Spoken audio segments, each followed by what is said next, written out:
सभी को नमस्कार। मैं अमित तिवारी।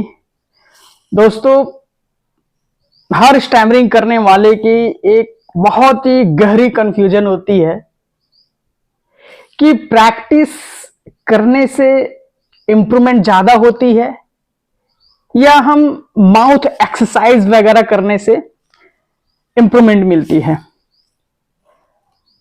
अब देखो, जो माउथ एक्सरसाइज जो करते हैं उन्हें लगता है ना, बस यही करूं मैं, जीभ को हिला लूं, जीभ को ऊपर नीचे कर लूं,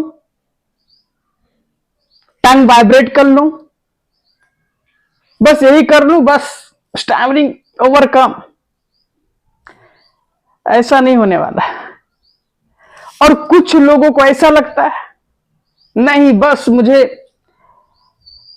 प्रैक्टिस कर लूं, अनजान लोगों से बात कर लूं, बस इससे ही काम हो जाएगा। लेकिन यह माइंडसेट बिल्कुल गड़बड़ है, बिल्कुल गड़बड़। आज मैं जो बताऊंगा वो लॉजिक के साथ बताऊंगा, हवा हवाई मैं नहीं करता, इसके पीछे का रीजन भी बताऊंगा।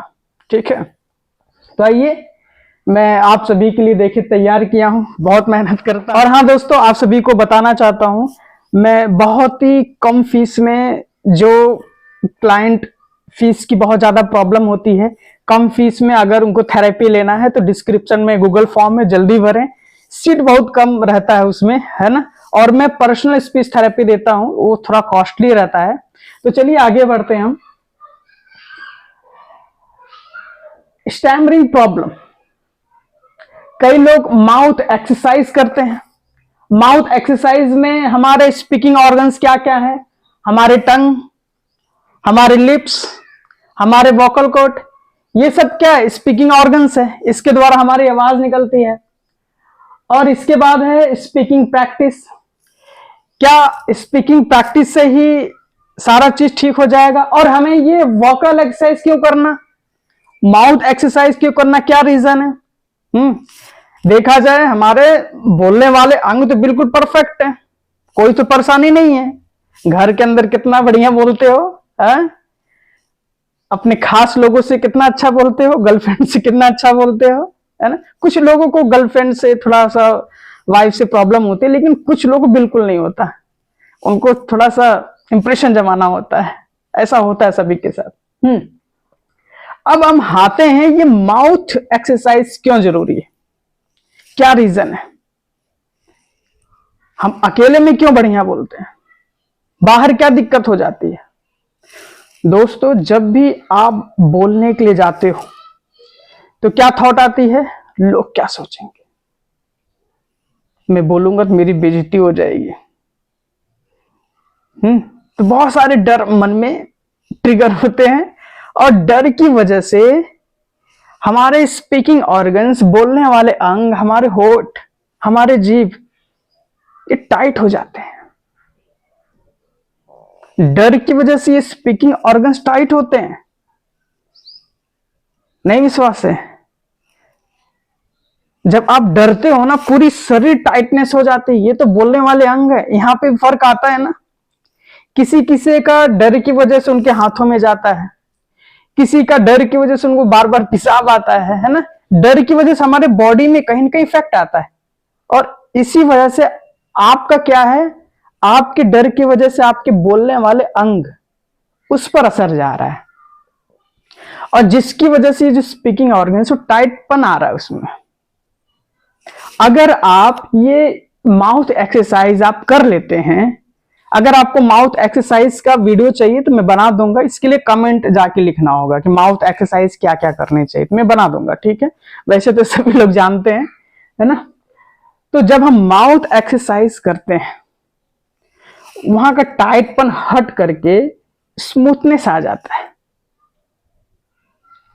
और हम जब शब्दों को बोलते हैं बहुत ही आराम से निकलता है, ऐसा लगता है कोई दिक्कत नहीं है, आराम से शब्द निकल रहे हैं।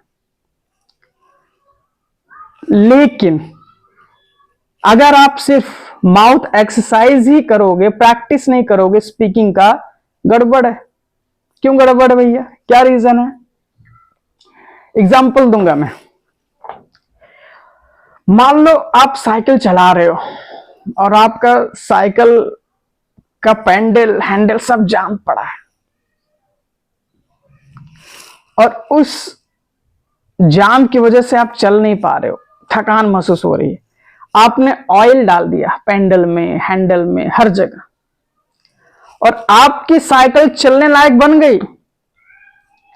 अब चलने लायक बन गई और आपके मन में साइकिल चलाने का डर है, तो कहां से साइकिल चलेगी? आपका मंजिल तक कैसे पहुंचोगे? आपने वोकल एक्सरसाइज कर लिया है, इसके बाद स्पीकिंग का प्रैक्टिस तो चाहिए ना, इसलिए दोनों करो।